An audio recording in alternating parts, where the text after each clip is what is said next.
কুমিল্লার বুড়িচং উপজেলার ট্রেনের ধাক্কায় ব্যাটারি চালিত অটোরিকশার ৭ যাত্রী নিহত হয়েছে। আহত হয়েছে ২ জন। উপজেলার বাকশিমুল ইউনিয়নের কালিকাপুর রেল ক্রসিংয়ে এই দুর্ঘটনা ঘটে। বিষয়টি নিশ্চিত করেন বুড়িচং থানার ভারপ্রাপ্ত কর্মকর্তা আজিজুল হক। এই ঘটনায় ৪ সদস্যের তদন্ত কমিটি গঠন করা হয়েছে। এছাড়া নরসিংদীর পলাশে সড়ক দুর্ঘটনায় ২ বন্ধুর মৃত্যু হয়েছে। প্রতিনিধিদের পাঠানো প্রতিবেদন জানাচ্ছেন সৈয়দা সামিয়া তামান্না।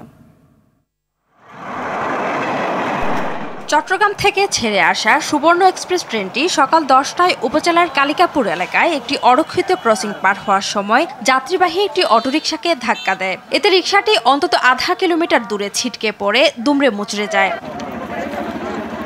প্রত্যক্ষদর্শীরা জানায়, অরক্ষিত ক্রসিং দিয়ে পার হওয়ার সময় এই দুর্ঘটনা ঘটে। এতে ঘটনাস্থলেই কয়েকজনের মৃত্যু হয়।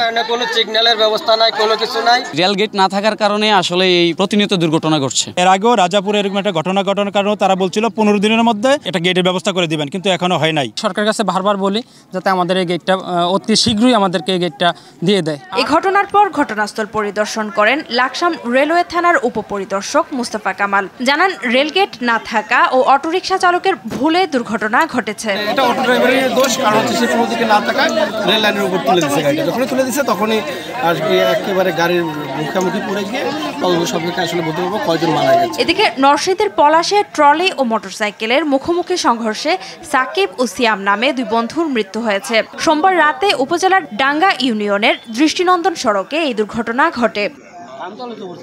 সৈয়দা সামিয়া তামান্না, RTV।